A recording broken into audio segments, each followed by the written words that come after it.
आज से 400 साल पहले गैलीलियो गैलीली ने जुपिटर के सबसे बड़े चंद्रमाओं की खोज की थी। आयो, यूरोपा, गैनीमेड और कैलिस्टो आकर्षक दुनियाएं हैं। इनमें से कुछ की सतह के नीचे महासागर छुपे हो सकते हैं जिनमें जीवन पनप सकता है। दोस्तों, अभी नासा का दावा है कि उनके जूनो स्पेसक्राफ्ट ने इन विशाल चंद्रमाओं में से एक से आ रहे एक एफएम रेडियो सिग्नल का पता लगाया है। ये सिग्नल कहां से आया, नासा ने इसे कैसे खोजा और अन्य कौन कौन से रहस्य हैं जो जुपिटर के चंद्रमा छिपा रहे हैं, आइए जानते हैं। हाल ही में कुछ ऐसा हुआ जिसने सबका ध्यान अपनी ओर खींचा। नासा का जूनो स्पेसक्राफ्ट अभी भी अंतरिक्ष में भटक रहा है और अपनी लॉन्च होने के बाद पहली बार इसने जुपिटर के चंद्रमा गैनीमेड से आ रहे एक एफएम रेडियो सिग्नल को उठाया। दोस्तों, यह उसी तरह का सिग्नल है जो आपको यहाँ पर पृथ्वी पर मिलेगा। वास्तव में हम हर दिन इस सिग्नल का उपयोग करते हैं और इसे वाईफाई के रूप में जानते हैं। इसका मतलब हमने अभी गैनीमेड से प्रसारित एक एलियन रेडियो स्टेशन को पिक किया है। ये पता लगाने के लिए अभी हमें इस बर्फीले एलियन वर्ल्ड के बारे में और जानने की जरूरत है। गैनीमेड हमारे पूरे सौर मंडल का सबसे बड़ा चंद्रमा है। अगर यह सूर्य की परिक्रमा कर रहा होता तो यह एक ग्रह होता, क्योंकि यह अपने आकार के मामले में मर्क्यूरी ग्रह से भी बड़ा है। हालांकि गैनीमेड का अपना कोई एटमॉस्फेयर नहीं है, लेकिन इसके पास एक पावरफुल मैग्नेटोस्फीयर जरूर है जो कभी कभी चंद्रमा के अंडरग्राउंड खारे पानी के महासागरों से अफेक्टेड ऑरोरास का निर्माण करता है। ये ऑरोरास वैज्ञानिकों को इस बात का प्रमाण देती है कि गैनीमेड पर अंडरग्राउंड ओशियंस हैं जो तरल हैं और जो पृथ्वी के महासागरों की तुलना में कहीं अधिक खारे हैं।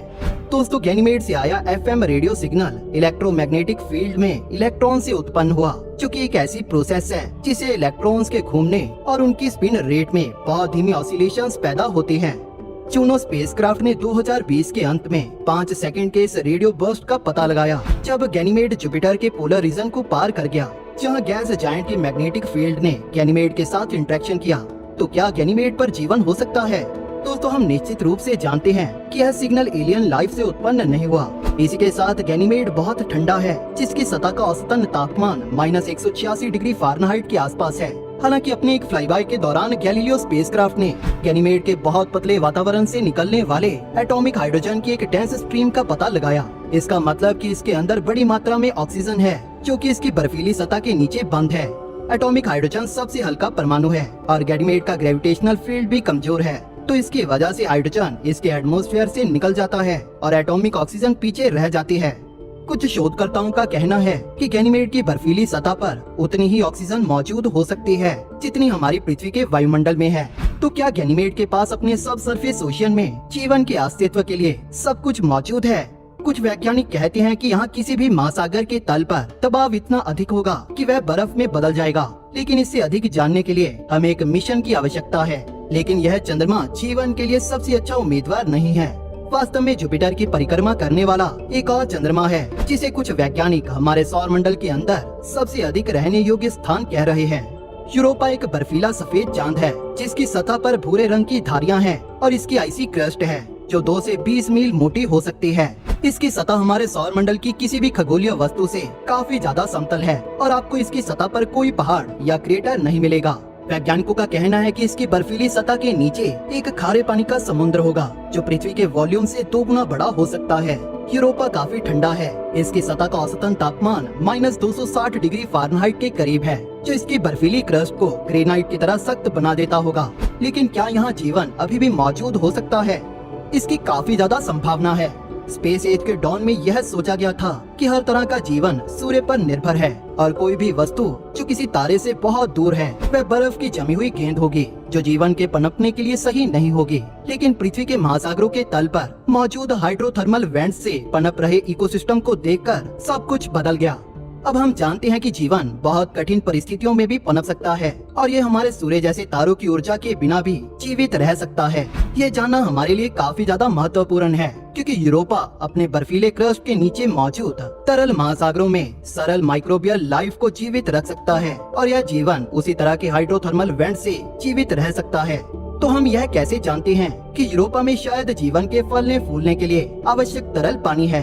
दोस्तों, 90 के दशक में यूरोपा के करीब से उड़ान भरने वाले गैलीलियो स्पेसक्राफ्ट ने इसके एक विशाल गहरे सब सरफेस ओशियन के मौजूद होने का एविडेंस हमें दिया।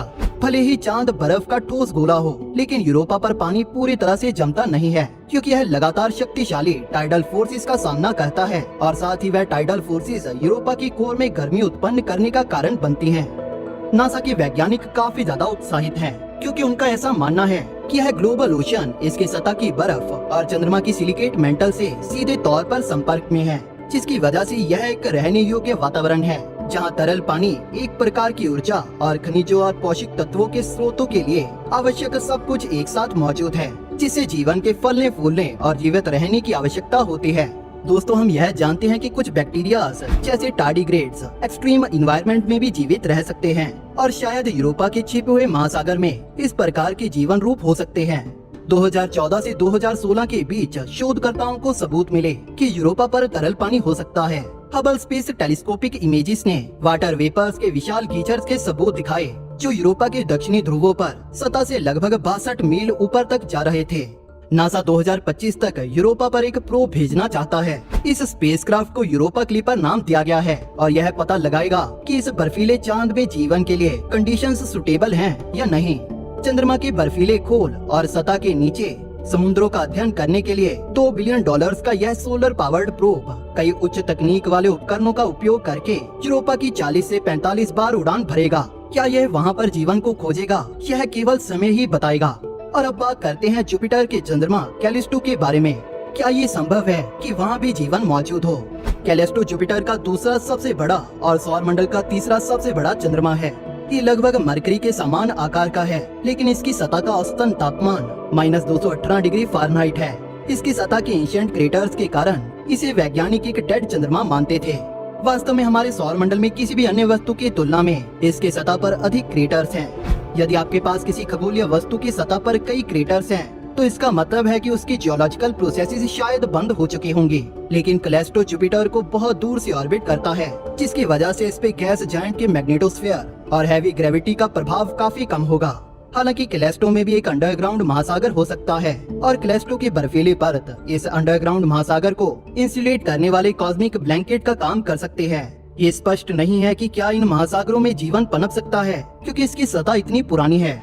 इन बर्फीले चंद्रमाओं पर क्या हो रहा है, ये सुनिश्चित करने का एकमात्र तरीका एक प्रोब भेजना है।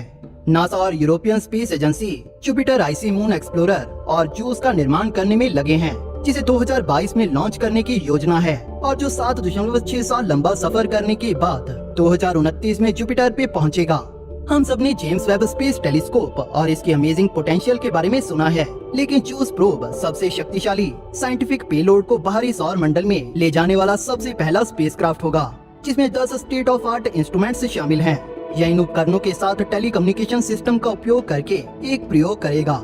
अपने 3.5 साल के मिशन के पहले भाग के दौरान जूस प्रोब 3 बर्फीले चंद्रमाओं कैलिस्टो, यूरोपा और गैनीमेड के 30 ऑब्जर्वेशनल फ्लाइट्स करेगा, जिसके दौरान ये उनके गुरुत्वाकर्षण, चुंबकीय इंटरेक्शन की जांच और यह देखने के लिए कि क्या तरल पानी वास्तव में हर एक की सतह के नीचे मौजूद है या नहीं। इसके बाद ये जांच करेगा कि क्या इन महासागरों में जीवन के लिए आवश्यक ऑर्गेनिक कंपाउंड्स हैं या स्वयं जीवन भी है। दोस्तों, इसका पता तो हमें इस मिशन की लॉन्च के बाद ही चलेगा।